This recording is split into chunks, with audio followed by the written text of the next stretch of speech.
Bentar, saya pakai. Suara saya jelas ya, teman-teman? Jelas, Ustaz. Jelas, Ustaz. Alhamdulillah. Ya, ya silakan. Kalau ada penguji yang lain, silakan bisa dimulai. Baik. Tes suara saya jelas, Ustaz? Ya, jelas. Nah, Bismillahirrahmanirrahim. Assalamualaikum warahmatullahi wabarakatuh. Bismillah. Alhamdulillahirrahmanirrahim. Wassalatu wassalamu ala sayyidina Muhammadin wa ala alihi washabihi ajmain, amma ba'du. Pertama-tama marilah kita panjatkan puja-puji syukur kita kepada Allah Subhanahu wa taala. Salawat beserta salam semoga tetap tercurah limpah kepada baginda alam Habibana wa Nabiyana Muhammad sallallahu alaihi wasallam, dosen penguji Al-Ustadz Herbi Yuliantoro PhD yang saya hormati, dan terlebih para mahasiswa yang akan menjalankan sidang sekaligus menyimak sidang pada malam hari ini. Insya Allah pada malam hari ini kita akan menyaksikan presentasi sidang dari dua mahasiswa. Adapun susunan acara yang akan dilaksanakan, yang pertama pembukaan, yang kedua presentasi skripsi, dan yang ketiga penutup. Marilah kita buka sidang pada malam hari ini dengan mengucapkan basmalah bersama-sama. Bismillahirrahmanirrahim. Kita lanjut, yaitu presentasi skripsi. Yang pertama, insya Allah akan disampaikan oleh Uswati Khairun Nisa. Kepadanya waktu dan tempat dipersilahkan. Jazakumullah khairan, Ustaz, atas kesempatannya.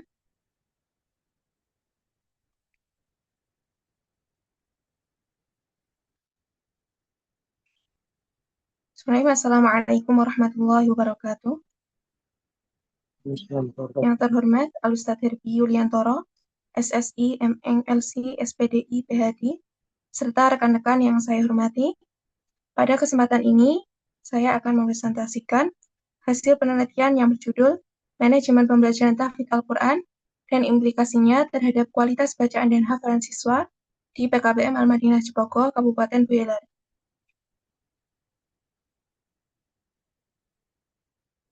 Penelitian ini dilatar belakangi oleh pentingnya pembelajaran tahfidz Al-Quran dalam membentuk generasi yang mampu membaca dan menghafal Al-Quran dengan baik.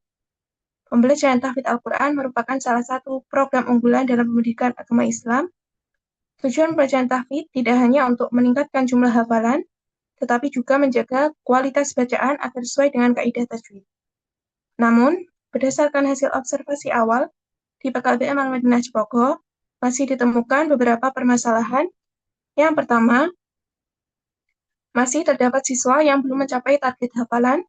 Yang kedua, masih ditemukan kesalahan dalam penerapan tajwid dan makhrijul huruf. Yang ketiga, sebagian siswa belum konsisten dalam melakukan murojaah sehingga hafalan mudah lupa. Kondisi tersebut menunjukkan bahwa keberhasilan pembelajaran tahfidz tidak hanya dipengaruhi oleh kemampuan siswa, tetapi juga dipengaruhi oleh bagaimana pembelajaran tersebut dikelola. Oleh karena itu, diberlakukan kajian dari sisi manajemen pembelajaran tahfidz agar pelaksanaan pembelajaran dapat berjalan lebih efektif, serta implikasinya terhadap kualitas bacaan dan hafalan siswa. Berdasarkan latar belakang tersebut, penelitian ini memiliki 3 rumusan masalah. Yang pertama, bagaimana manajemen pembelajaran tahfidz yang meliputi perencanaan, pelaksanaan, dan evaluasi. Yang kedua, apa saja faktor pendukung dan penghambat dalam pelaksanaan pembelajaran tahfidz. Yang ketiga, bagaimana implikasi manajemen pembelajaran terhadap kualitas bacaan dan hafalan siswa. Adapun tujuan penelitian adalah yang pertama untuk menganalisis untuk mendeskripsikan penerapan manajemen pembelajaran tahfidz. Yang kedua, untuk mengidentifikasi faktor pendukung dan penghambat, serta yang ketiga, menganalisis implikasi terhadap kualitas bacaan dan hafalan siswa, sehingga diperoleh gambaran mengenai efektivitas manajemen pembelajaran tahfidz di PKBM Al-Madinah. Kemudian manfaat penelitian ini secara teoritis diharapkan dapat menambah kajian ilmiah mengenai manajemen pembelajaran tahfidz di sekolah Islam terpadu berbasis pesantren. Secara praktis, penelitian ini diharapkan dapat menjadi bahan evaluasi dan pengembangan program tahfidz di PKBM Al-Madinah Cepoko. Kemudian, penelitian ini menggunakan teori manajemen pelajaran yang terdiri atas 3 fungsi utama, yaitu perencanaan, pelaksanaan, dan evaluasi. Dalam penelitian ini, kualitas bacaan diukur melalui ketepatan tajwid, makhorijul huruf, dan kelancaran membaca. Sedangkan kualitas hafalan diukur melalui pencapaian target hafalan, kelancaran hafalan, serta kekuatan hafalan yang dijaga melalui kegiatan murojaah. Ketiga aspek manajemen tersebut menjadi dasar dalam menganalisis pelaksanaan pembelajaran tahfidz di lokasi penelitian.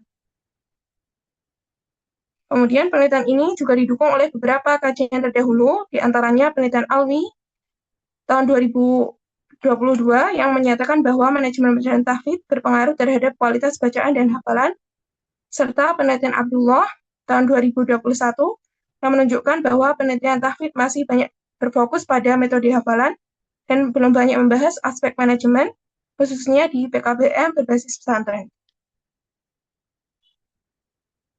Kemudian, penelitian ini menggunakan pendekatan kualitatif dengan jenis penelitian lapangan yang berlokasi di PKBM Al-Madinah Cepoko, Kabupaten Boyolali. Waktu penelitian yakni 2 bulan, dari April sampai Mei 2026.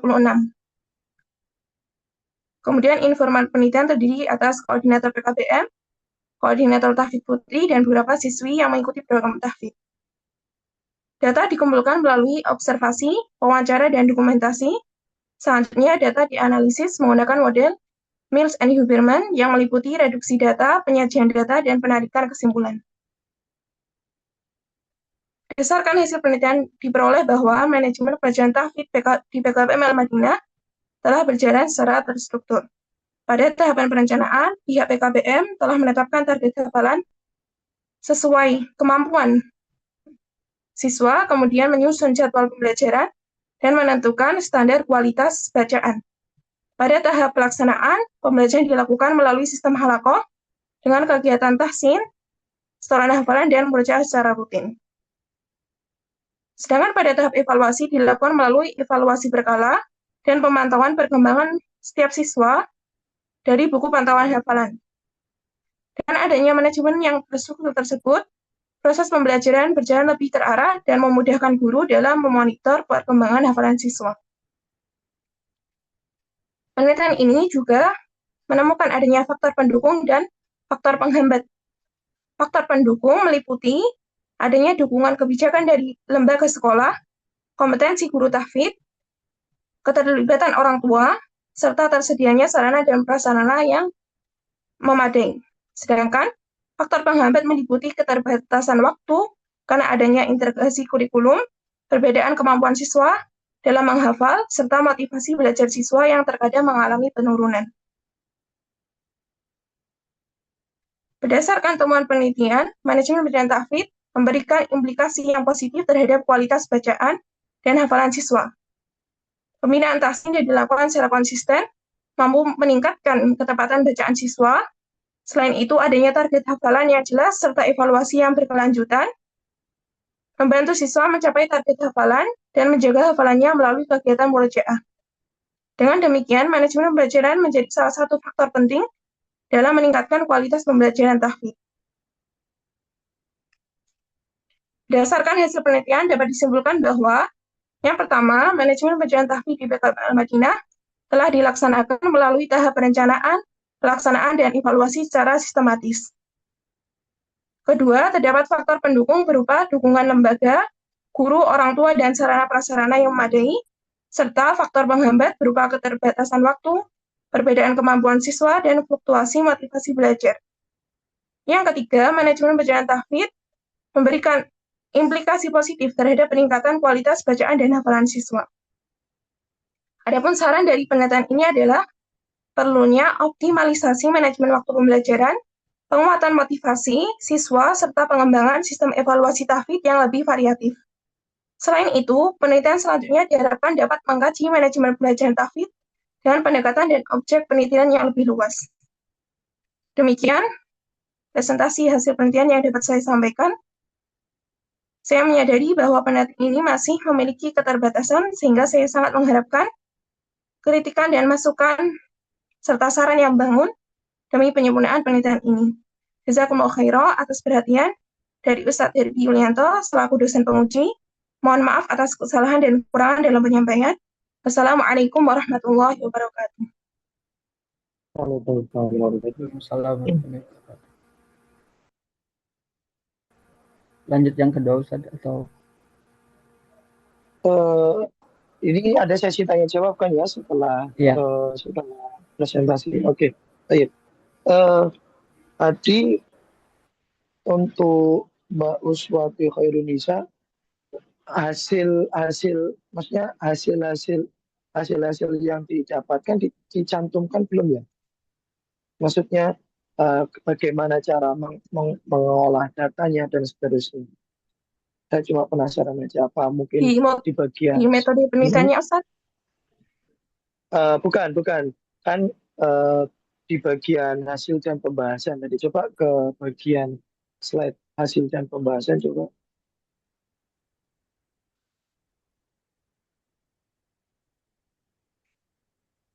Oke. Ini kan sidang skripsi ya, Mbaknya ya? Iya, Ustaz. Oke, bagus.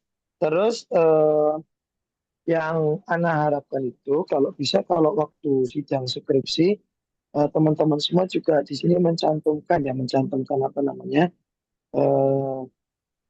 Mencantumkan bagaimana tata laksana penelitiannya, maksudnya bukan penelitiannya, dalam artian bagaimana Mbaknya menganalisis data tersebut begitu. Jadi saya lebih jelas alurnya tadi, soalnya ini nomor 1 perencanaan. Nah, target hafalan disusun bertahap, jadwal pembelajaran terstruktur. Ini maksudnya ini hasil atau maksudnya hasil secara menyeluruhnya di bagian mana ini, Mbak Uswati? Poin 1 sampai 3, Ustaz. Ya, maksudnya kalau ini kan semacam kayak apa namanya? Semacam masih terlalu umum ya. Maksudnya spesifiknya itu seperti apa, misalnya hasilnya hasil penelitian dari Mbaknya itu yang secara misalnya spesifik ini itu ya, apa gitu. Ya, misalnya targetnya berapa juz seperti itu. Oke, coba kembali ke rumusan masalah deh.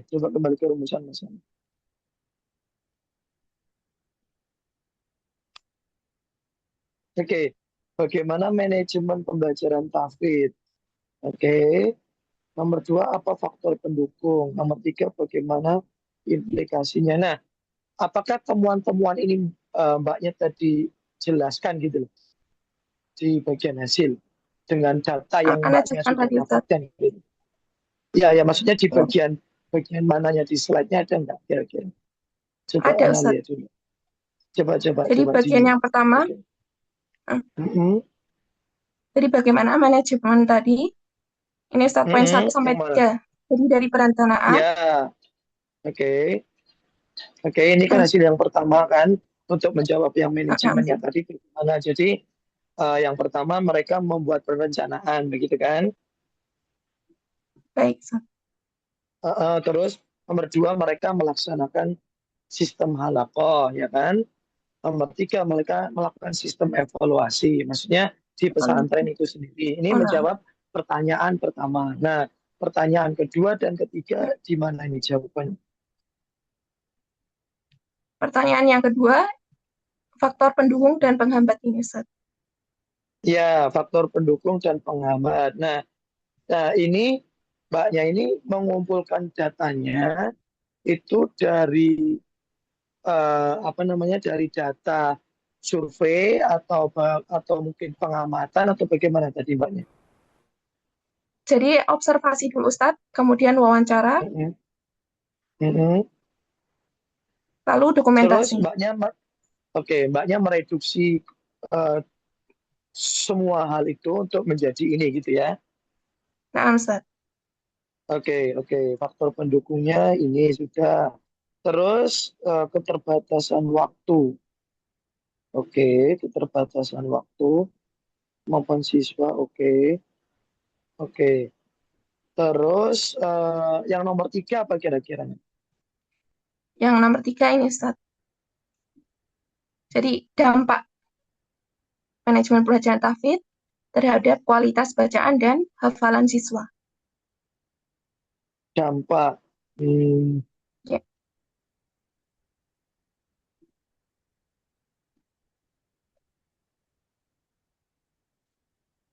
Oke, jadi di sini tuh penelitian Mbaknya itu lebih terhadap kayak manajemen pesantren gitu ya, ibaratnya gitu ya. Ya, ya, Ustaz. Ya.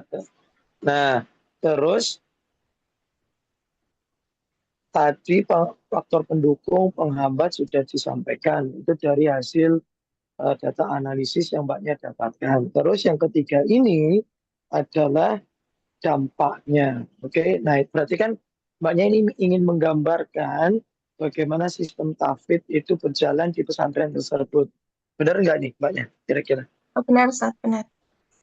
Oke, nah sekarang saya ingin tahu gimana sih Mbaknya itu dalam rangka apa namanya mereduksi data itu Mbaknya pakai cara bagaimana? Misalnya nih kan itu data banyak banget gitu kan. Nah, cara Iya. Mbaknya mereduksinya itu seperti apa? Bisa diberikan contoh nggak? Memilih datanya dari wawancara, Ustaz. Wawancara, berapa orang yang diwawancarai? Siswi ada 5, kemudian Siswa ada 5. ada ya koordinator PKBM Putri dan juga Mm-mm. koordinator tahfidz. Oke, nah dari siswi itu apa yang Mbak dapatkan bisa disimbolkan di situ?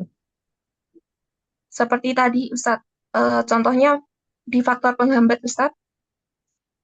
Jadi mereka Mm-mm. mengeluhkan karena seperti contohnya kurangnya motivasi, kemudian semangat yang menurun, kemudian juga Oke, mengeluh semangatnya menurun. eh, ya waktunya yang kalau di pondok itu kan padat ya Ustadz kegiatannya.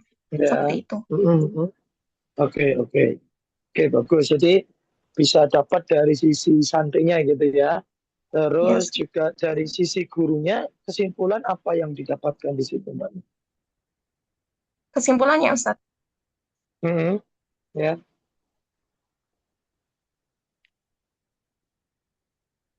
Kesimpulan yang dari gurunya tadi kan tadi dari sisi Oh iya, siswi, dari santri.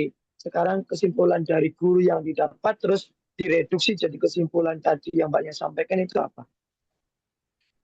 salah satunya juga di faktor pendukung Ustadz. Pendukung, heeh. Ya, jadi ada dukungan dari guru-guru seperti itu Ustadz. Kemudian guru yang kompeten, jadi guru-guru di sana itu mendapatkan tahsin gitu Ustadz. Jadi nggak hanya Oke, muridnya, tapi gurunya juga.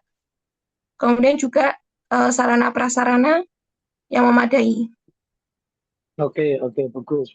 Berarti mengambil dari dua sisi dan didapatkan dua kesimpulan ini. Nah, terus kalau yang tadi kesimpulan pertama itu didapat dari kepala sekolah atau bagaimana?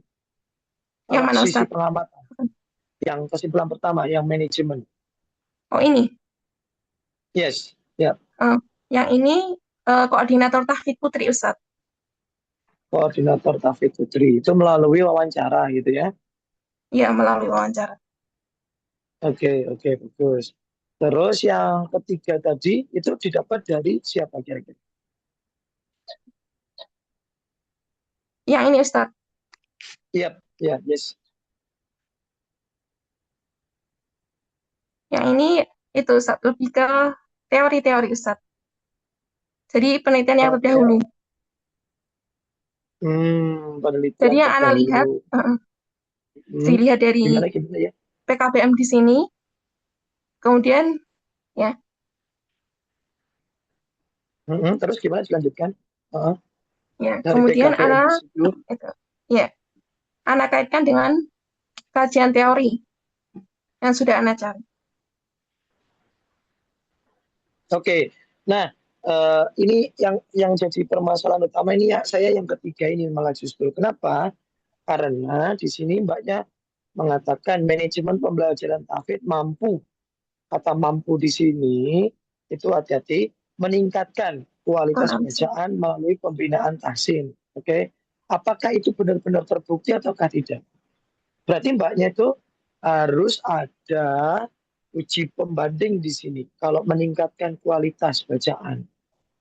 Nah, Ya, jadi eh, mungkin bisa diperbaiki lagi kata-katanya di bagian ini dalam rangka meningkatkan apa? ya sih.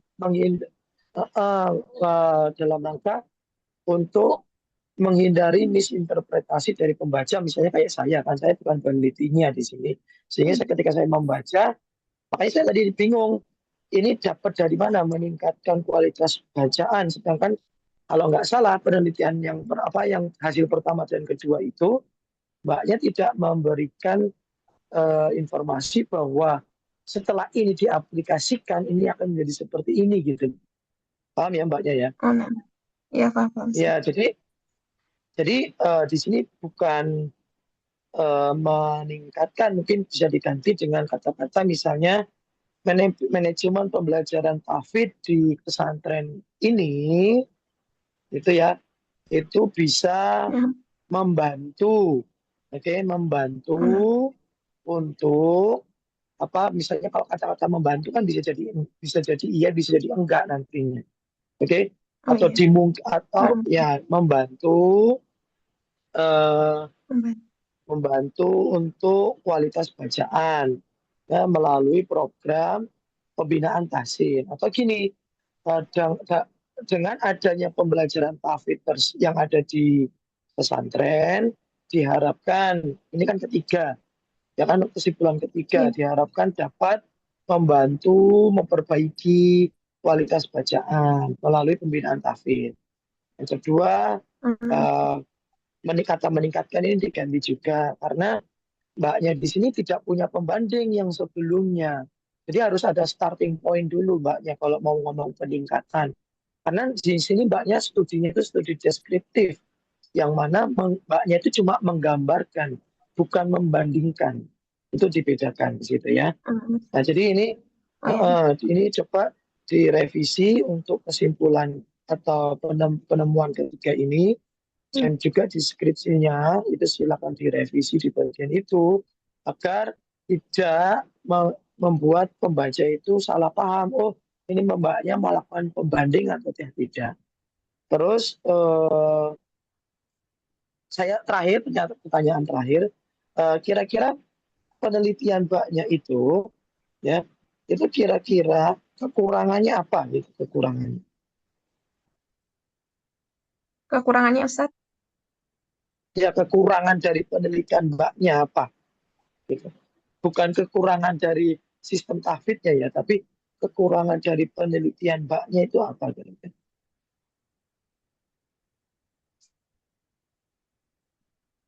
Mungkin hanya terfokus di satu objek ya Ustaz. Di satu objek maksudnya bagaimana tuh?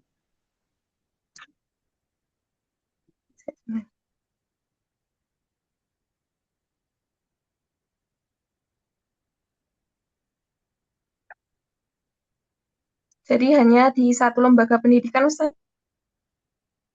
Di satu Jadi lembaga pendidikan. belum bisa digeneralisasikan ke seluruh Mhm. lembaga seperti lembaga Oke, PKBM itu Ustaz. oke.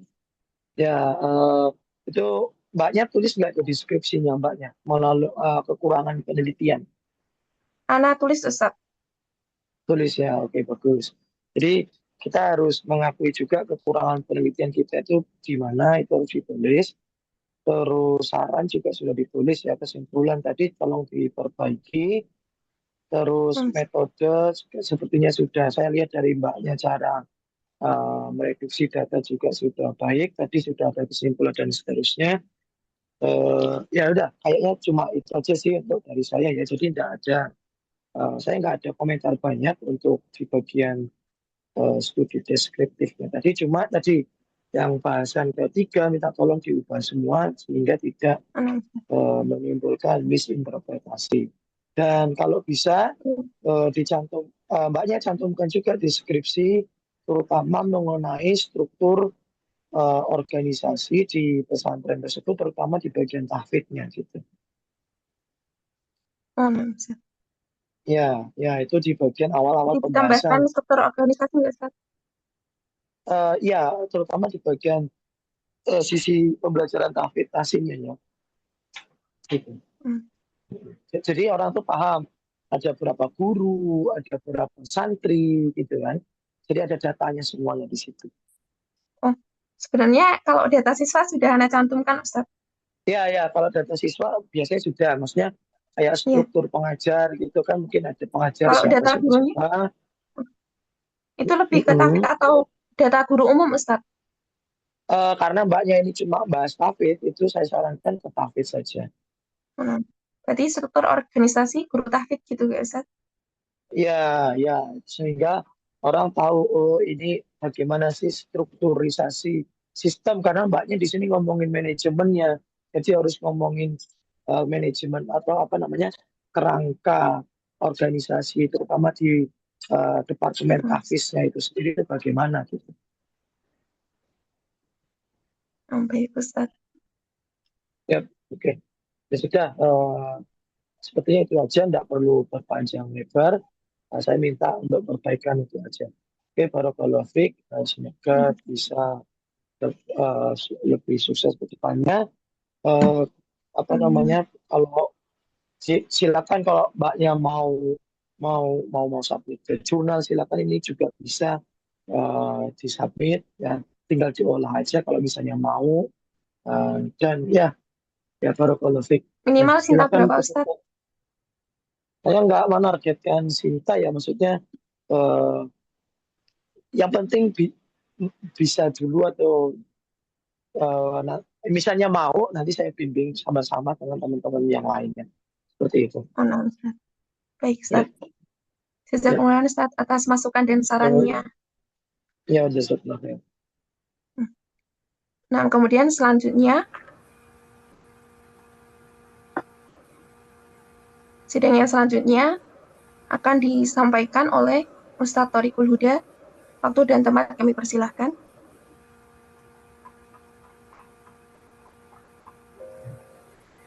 Bismillahirrahmanirrahim. Assalamualaikum warahmatullahi wabarakatuh. Waalaikumsalam. Alhamdulillah, amma ba'du. Dosen penguji Ustadz Hildi PhD yang saya hormati, dan terlupa rekan mahasiswa seperjuangan. Perkenalkan, nama saya Thoriqul Huda, mahasiswa program studi pendidikan agama Islam STI Darul Qalam Tangerang. Di sini izinkan saya untuk mempresentasikan skripsi yang telah saya buat dengan judul Pengaruh Metode Tilawati dalam Meningkatkan Kemampuan Membaca Al-Quran Peserta Didik Kelas 8 di SMP Islam At-Taqwa. Latar belakang masalah: rendahnya kemampuan membaca Al-Quran di SMP Islam At-Taqwa dengan hasil pretest 36% kategori kurang, 36% kategori cukup. Permasalahan ini ada dengan salah satu alasannya adalah terbatasnya waktu belajar yang dimiliki oleh para peserta didik. Oleh karena itu, maka dibutuhkan metode yang praktis, mudah, dan menyenangkan. Dan salah satu metode yang diterapkan di SMP Islam At-Taqwa adalah metode tilawati.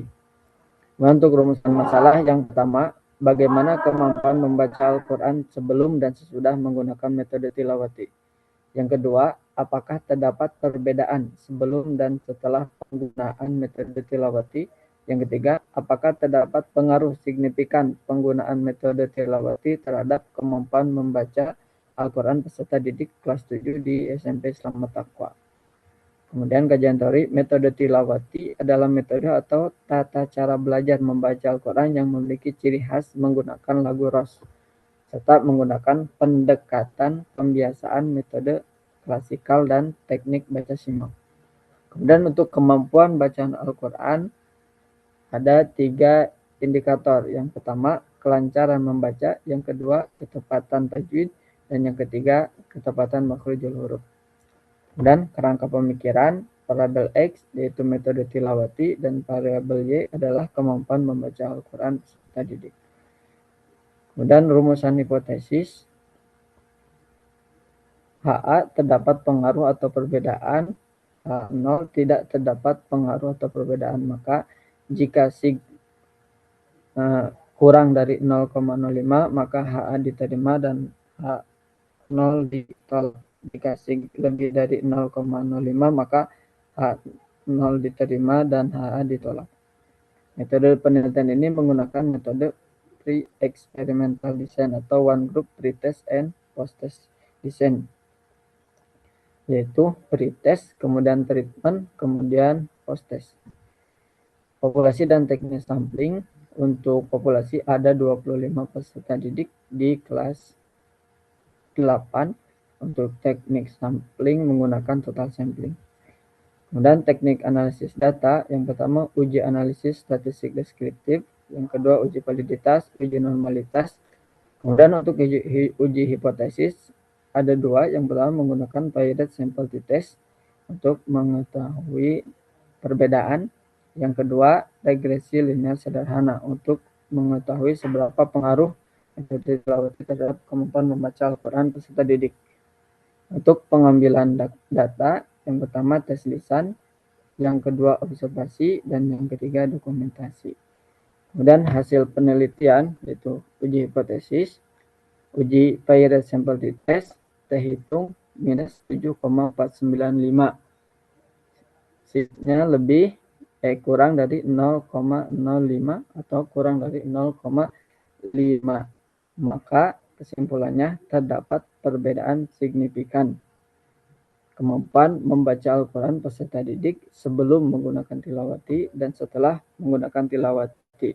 Hasil ini didapati dari hasil pre-test dan post-test. Kemudian diolah menggunakan SPSS. Kemudian yang kedua, uji regresi linear sederhana. Hasil ini didapati dari skor observasi terhadap siswa dan hasil post-test. Hasilnya R-square 0,132 atau 13,2%. Maka kesimpulannya, metode tilawati tidak memberikan pengaruh signifikan terhadap kemampuan membaca Al-Quran peserta didik, karena hanya memberikan pengaruh dari hasil ini, dari penelitian saya adalah 13%. Jadi sisanya mungkin 87% itu dipengaruhi oleh faktor-faktor yang lain. Kesimpulan, metode tilawati berpengaruh positif, akan tetapi tidak memberikan pengaruh yang signifikan terhadap kemampuan Al-Quran membaca Al-Quran peserta didik kelas 7. Kemudian terdapat peningkatan kemampuan membaca Al-Quran setelah penerapan metode tilawati. Kemudian metode tilawati tidak memberikan pengaruh signifikan terhadap kemampuan membaca Al-Quran peserta didik. Mungkin itu saja presentasi skripsi yang bisa saya sampaikan. Kurang lebihnya mohon maaf. Akhirul kalam, wassalamualaikum warahmatullahi wabarakatuh. Waalaikumsalam warahmatullahi wabarakatuh. Baik, saya langsung komentari aja ya. Ini Mas Torikul Huda. Tadi Mas Torikul Huda pakai beberapa sistem analisis ya. Saya ingin tanya, untuk lembar penilaian itu ada pertama saya tanya dulu, ada berapa murid nih Mas yang diuji? Ada 25 siswa. 25 siswa, oke. Terus di lembar penilaiannya itu ada berapa parameter? Maksudnya saya itu ada berapa, misalnya nih Iya. Entah kelancaran, entah tajwid, 6. entah apa saya kurang tahu. Oh, itu ada berapa? Ada 3. Sebagaimana tadi disebut di indikator kemampuan membaca Al-Quran. Oke, ada 3. Terus ada itu sebelum dan sesudah gitu ya. Ya, sebelum dan sesudah. Itu berapa lama antara sebelum dan sesudah? Kurang lebih 5 bulan. 6 bulan, maaf. 6 bulan. Oke, 6 bulan. Oke, sebelum dan sesudah kurang lebih 6 bulan.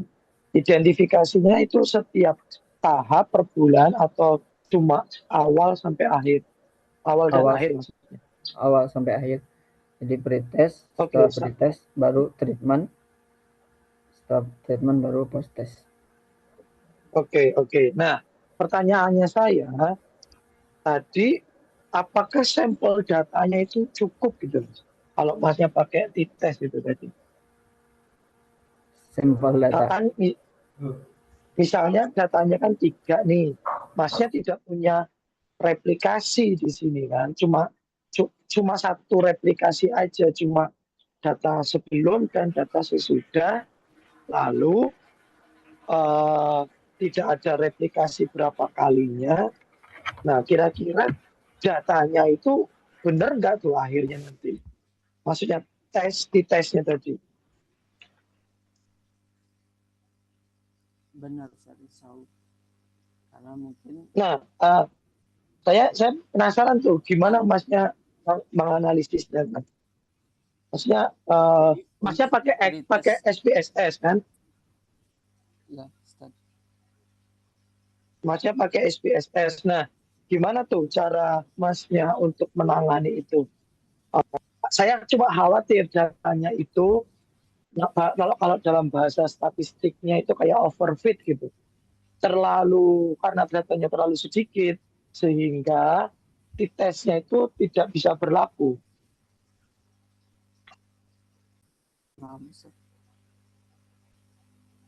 Nah, itu gimana tuh kira-kira? Saya pengen tahu aja masnya gimana cara menganalisisnya. Coba diterangkan ke saya. Gimana cara menganalisisnya?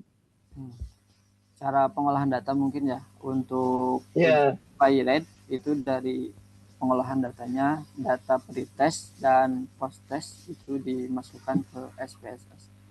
Cuma untuk alurnya oke. sedikit lupa. Oke, jadi ada 2 data aja kan, pre dan post ya kan? Post test. Nah, Ya, terus masnya ada 3 parameter atau indikator gitu kan? oh ya, jadi yang 3 indikator itu dijumlahkan semuanya. Oh, justru malah dijumlahkan. Dijumlahkan. Kemudian Berarti hasilnya, Pak, jadi misal 3 parameter ini yang pertama nilainya 30, 30, 40. Nanti dijumlahkan totalnya. Jadi misal si A mendapatkan nilai 90 dari pretest. Oke, saya paham. Oke, terus?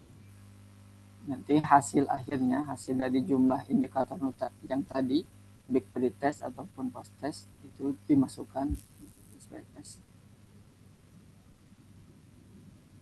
Oke, tapi orangnya sama ya maksudnya. Oh ya, orangnya sama. Jadi tadi pakai apa? Sebentar, saya lagi mikir nih. Sebentar, saya lagi mikir kalau data nih pakai t-test, post test. Terus masnya jumlahin gitu ya. Nah, Sebentar, terus pakai SPSS ya bisa pakai t-test. Cuma mungkin t-testnya yang sederhana ya Mas ini. Atau gimana nih? iya, pretest sama post testnya sama, yang sederhana. Oke. Terus masnya dibuat selisih nggak di sini? Selisih tidak usah. Selisih antara total pretest dan total post test gitu loh. Diselisihkan nggak? Tidak, jadi langsung dimasukkan ke SPSS.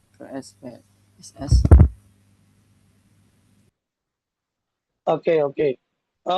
Alasan Masnya pakai SPSS kenapa kira-kira?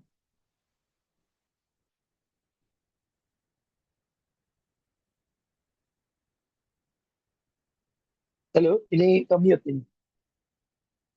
Jadi tentunya atas anjuran dari dosen pembimbing, karena kata beliau biar Heeh. jadi diolahnya pakai SPSS. Oke, oke. Terus saya cuma penasaran aja, Masnya nyantumin nggak tuh di skripsinya, Masnya? Gimana cara ngolahnya? Oh, enggak Ustaz. Nah, itu harus dicantumkan tuh. Jadi alurnya gitu dicantumkan. Iya, betul. Ini karena sekali lagi karena datanya itu data sedikit, itu pakai Excel pun bisa gitu. Ya, saya nggak tahu sih siapa yang menyarankan pakai SPSS. Cuma SPSS itu dipakai kalau Masnya punya data semacam ratusan. Nah, itu baru pakai SPSS bisa tuh. Nah, Ustaz. Jadi jangan apa namanya, jangan blind nerima SPSS-nya gitu hasilnya. Paham ya maksudnya? Maksudnya jangan blind itu jangan ya apa yang dikatakan SPSS kita terima mentah-mentah gitu loh. Paham ya sampai sini ya? Paham Ustaz. Nah, maka dari itu minta tolong untuk untuk apa namanya, untuk skripsinya nanti itu dimasukkan di lampiran ya Mas ya. Nah, jadi Ya, screenshot dari SPSS-nya dicantumkan Ustaz. screenshot SPSS dicantumkan boleh, tapi saya sarankan nggak perlu pakai SPSS Mas. Oh, Ya, nggak perlu pakai SPSS. Kenapa? Karena datanya sedikit dan tidak terlalu banyak. Makanya saya tadi tanya sama Masnya ada berapa data gitu. Karena ini saya penasaran bagaimana Masnya cara menghitungnya. Soalnya di sini saya buka di eh, punya Masnya ini di teknik analisis data di skripsinya Masnya ini, Masnya pakai pakai perhitungan juga di situ. Nah, dan apa namanya? Ini kalau menurut saya kalau memang bisa silakan dipakai dari Excel aja gitu. Tidak perlu pakai apa namanya? Pakai SPSS. Nah, itu yang saya ingin tekankan karena uji tes ini bisa kalau orang baca itu bisa diserang dari banyak arah ini Mas ya gitu. Jadi saya apalagi hasil R square-nya kan itu kecil ya Mas ya. Dari R square-nya itu kan kecil gitu. Nggak, nggak terlalu apa namanya, nggak terlalu linier.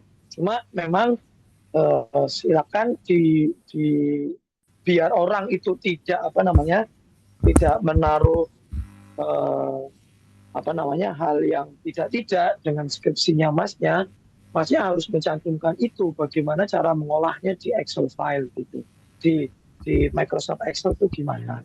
Gampang kok Masnya tinggal cari rata-rata total pretest ya kan. nah, Terus rata-rata post test itu dicari. Terus rata-rata selisih antara pre dan post test. Tadi saya tadi tanya, Masnya ngitung selisih apa enggak di sini gitu. Nah, jadi harus tahu itu dulu gitu. Terus apa namanya? Dihitung pakai Excel. Excel tuh punya fasilitas untuk menghitung standar deviasi. Di Excel tuh ada ya. Baru setelah itu pakai dihitung, ada juga di Excel. Terus ada juga nanti DF, ya nanti ada bahasanya DF di Excel itu ada semua. Ya, gampang rumusnya, gampang sekali. Terus nanti bisa cari di YouTube tutorialnya itu ada banyak. Terus nanti Masnya bisa ketahuan P value-nya berapa dari situ. Gitu ya Mas ya. nah, Jadi saya sarankan masih udah bagus mencantumkan nilainya di lampiran ini, maksudnya di bagian lampiran itu udah bagus ya. Cuma silakan di bagian cara menganalisis datanya itu diperhatikan baik-baik gitu Mas. Nah, Gitu ya, paham ya Mas ya? jadi dirubah cara pengolahan datanya menggunakan Excel gitu Ustaz. Iya, saya sarankan mengubah datanya dengan Excel. Ya, kalau mau SPSS-nya dipertahankan boleh silakan. Cuma saya harap Masnya tahu gimana cara menganalisis datanya secara manual. Itu gampang kok, nggak susah. Karena cuma 25 data itu gampang sekali. Pakai Excel tuh beres. Eh, cepet banget lah, bisa cepet banget insya Allah. Itu Mas, nggak usah banyak-banyak. Terus itu bisa dipahami Mas ya? Bisa Ustaz. Oke. Selanjutnya masalah tentang hasil uji regresi linier Masnya ini sebesar 0,132. Nah, apa sih apa Masnya?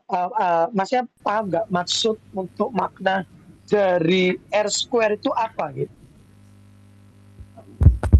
Besaran pengaruh.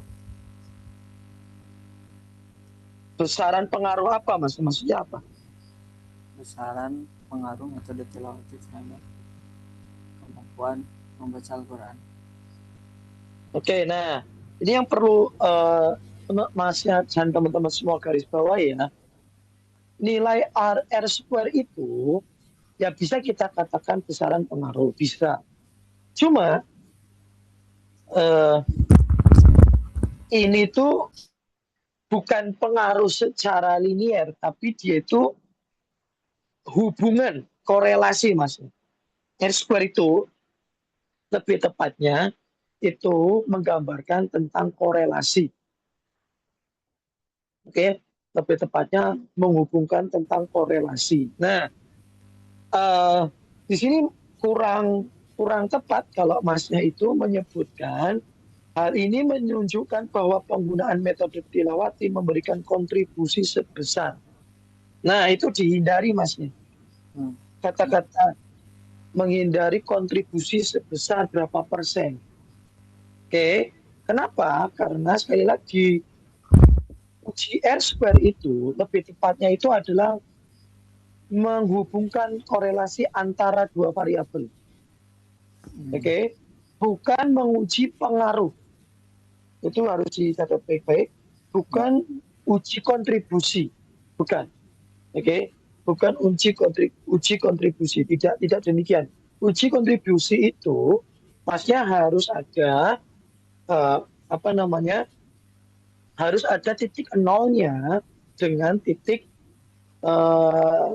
capaiannya. Nah, untuk mengatakan R square itu kontribusi itu sepertinya terlalu sulit kalau menurut saya. Jadi kalau bisa diganti Mas. Jadi Masnya bisa dikatakan begini, berdasarkan hasil uji regresi linier, deskripsinya ini lah, saya lagi lihat skripsi bahwa uji regresi linier ya diperoleh sekitar demikian. Oke. Nah, Masnya yang harus Masnya simpulkan justru di sini adalah bahwa tidak ada korelasi yang tidak ada korelasi yang signifikan antara antara variabel X dengan variabel Y. Karena R square itu menggambarkan itu Mas. Ya. Nah, itu yang harus digarisbawahi. Ini beda dengan t-test. Kalau t-test itu uji pengaruh bisa. Ya, ini uji pengaruh bisa.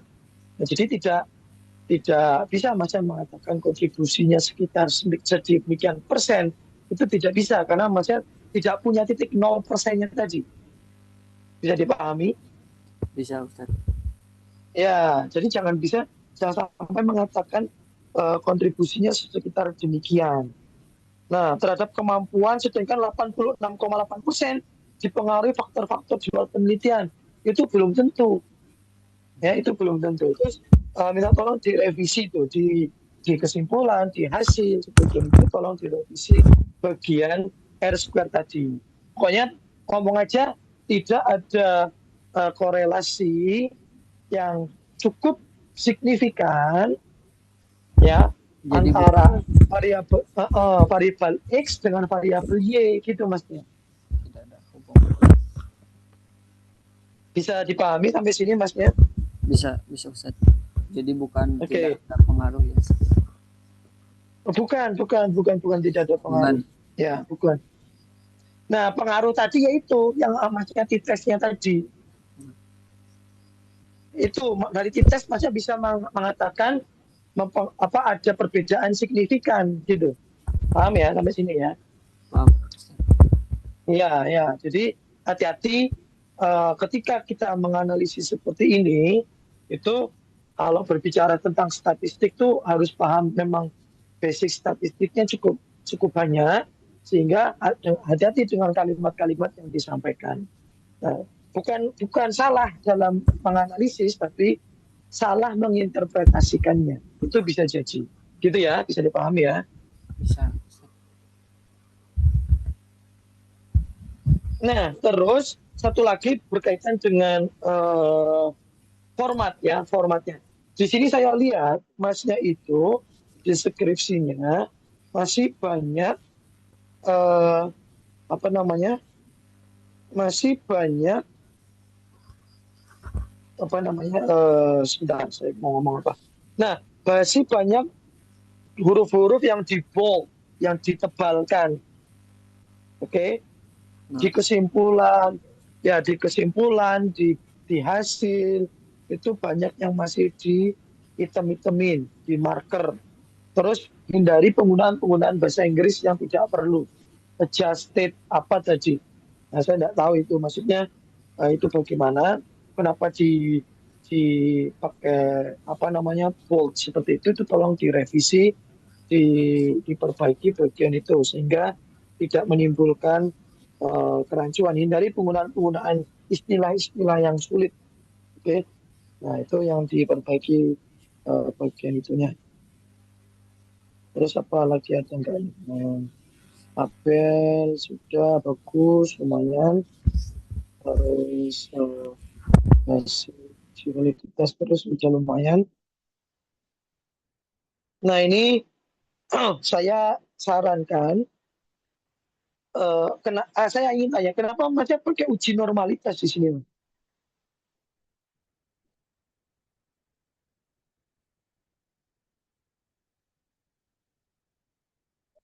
Halo? Nah, Ustaz. Ya, kenapa Masnya pakai uji normalitas di sini? Saya penasaran aja, kenapa dia uji normalitas? Karena syarat uji Bayeret itu datanya harus terdistribusi normal, Ustaz. Gimana? Kalau syarat apa namanya? Syarat untuk uji Bayeret dites itu datanya harus terdistribusi normal, Ustaz. Datanya harus terdistribusi normal. Maksudnya tes yang apa nih? Uji normalisasi adalah uji syarat, Ustaz, untuk melakukan uji Bayeret sampel t-test. Sebentar, saya kurang masuk nih. Saya pernah ngambil kelas statistik tapi kurang masuknya. Jadi uji t-test itu harus diuji normalitas dulu. Maksudnya gitu? Ya, maksudnya gitu.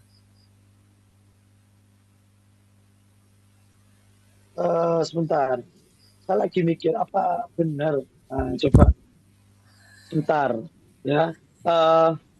Soalnya ini sebentar.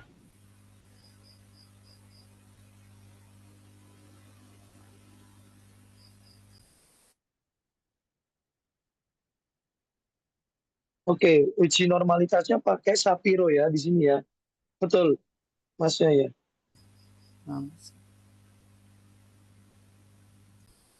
Terus Masnya ini ada Kolmogorov, Smirnov.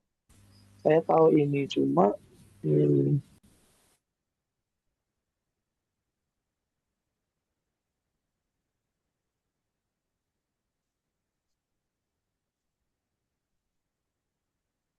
cuma kalau ngomong itu harus ada sesungguhnya distribusi normal.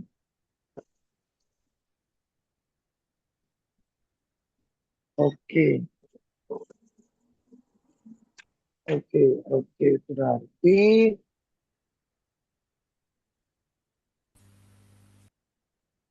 saya lagi buka Google apa perlu gitu.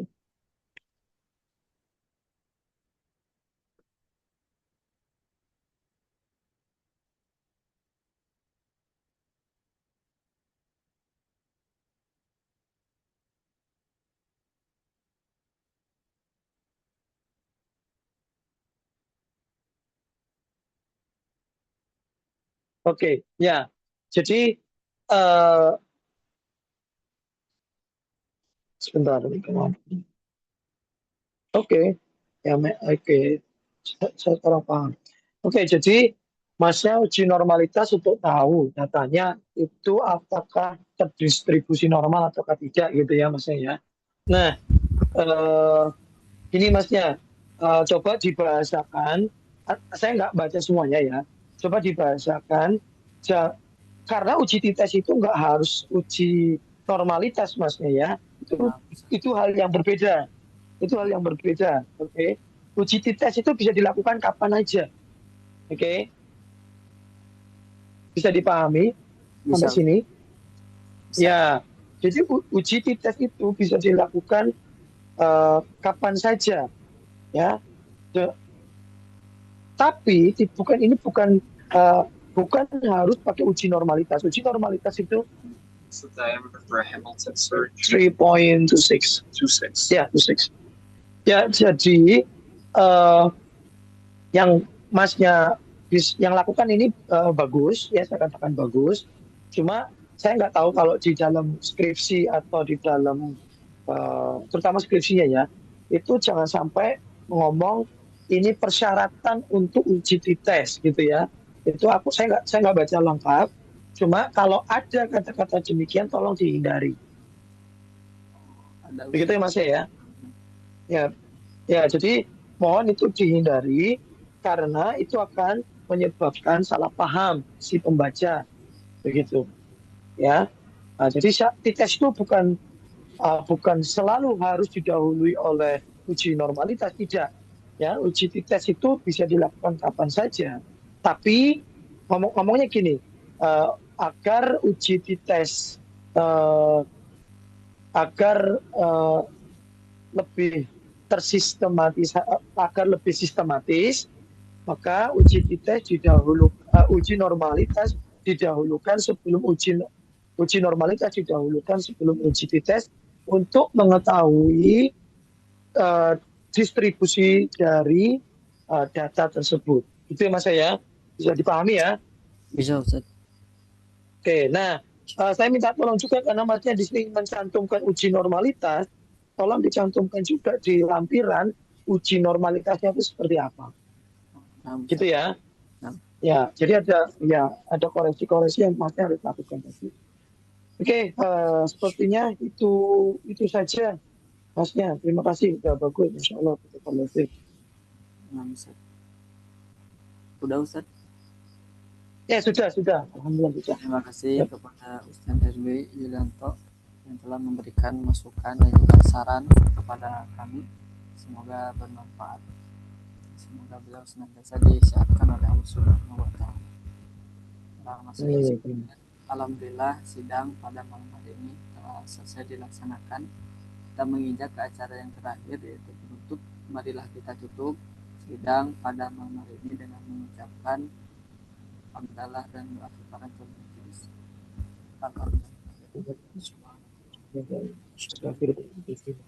Akhirul kalam, assalamualaikum warahmatullahi wabarakatuh.